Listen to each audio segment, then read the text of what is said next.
Hey everyone, welcome to my channel. So today I want to talk about how to buy your first rental property. Now there are so many strategies that we will go over in this video, and for all this information, all that I ask is that you kindly hit that like button, hit that notification bell, and subscribe to the channel, as it will truly help this channel grow and it will help bring others to get this same invaluable content that I am providing to you today for free.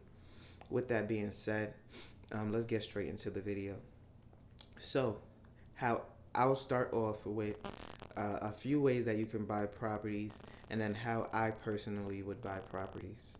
So, for example, if you are buying a rental property, you can buy a property by putting 20 to 25% down, putting it in your business LLC's name, and this way, that liability for each and every single property that you own is sheltered to that one LLC.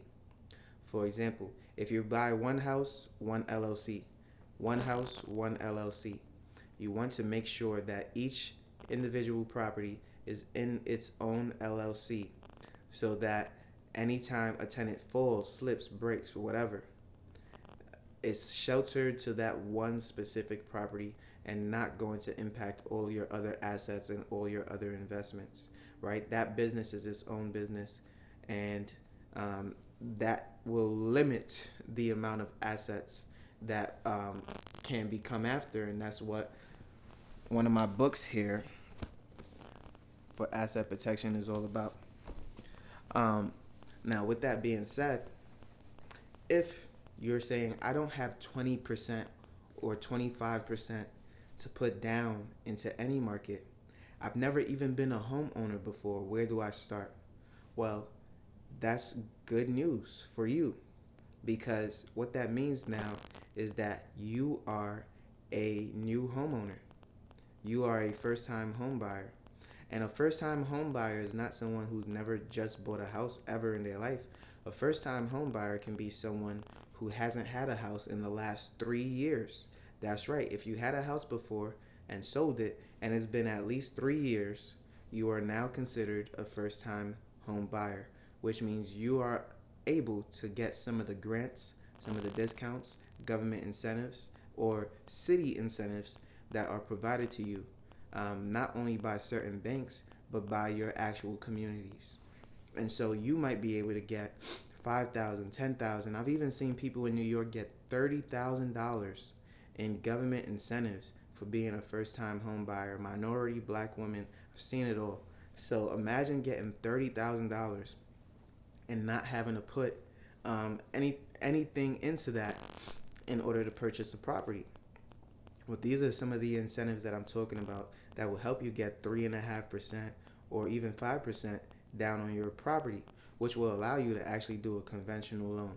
Now, this video is not about what loans you can do, so I'm not going to go into the loans, but having a conventional loan will allow you to eventually be rid of your PMI, your private mortgage insurance, which can be good news to somebody who is short on funds, or for someone who is unable to truly manage money or may not get a raise every single year. That PMI that goes away may help with the increase in taxes that you might have to pay over time, or the decrease in taxes if your property value goes down, which we never hope for. But if your taxes are going up and that PMI drops off, that might allow you to get a little bit of wiggle room for some time. And so that is definitely beneficial, having that conventional loan rather than an FHA loan. Now, the FHA loan provides the lowest interest rate of out of the conventional loans, but it does have permanent private mortgage insurance, which can be costly to you. So you have to understand, what do you truly want? Do you want to be on the FHA with a better interest rate but have permanent private mortgage insurance? Or do you want to be on a conventional loan to where you don't have the private mortgage insurance? And the reason why I'm speaking in that, some people might say, well, if you put 20% down, which we just stated you don't want to put 20% down on a rental because you don't have the money. But if you did, you wouldn't have private mortgage insurance, which is true. However, your interest rate also wouldn't be as good if you put 20% down. believe it or not, you actually get a better interest rate for having private mortgage insurance. So if you actually did have the 20% to put down, I would suggest you purchase it as a primary residence and then put 10% down so you get a better interest rate and you have a conventional loan. And then you put the other 10% down afterwards, all towards the principal. And now you get rid of the private mortgage insurance, you have a cheaper interest rate, and guess what? You've probably knocked off 2 or 3 years from the property um, just by doing that alone. Okay? So, with that being said, um, that's why I go conventional, and that's why I also look to um, not um, just do 20% down right away.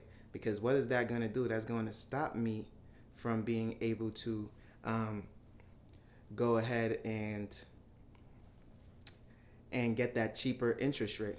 So with that being said, um, that's just some methods, some things that you can do in order to buy a home. Another thing that you can look at is if you were in the Army, you can use a VA loan, 0% down. That does come with increased costs and increased payments in terms of VA is going to tack on a few fees that you'll have to pay up front.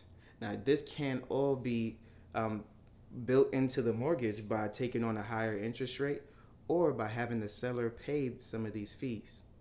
Um, in the meantime, those are just some creative strategies to be in a house with zero money down, which I will talk about in another video.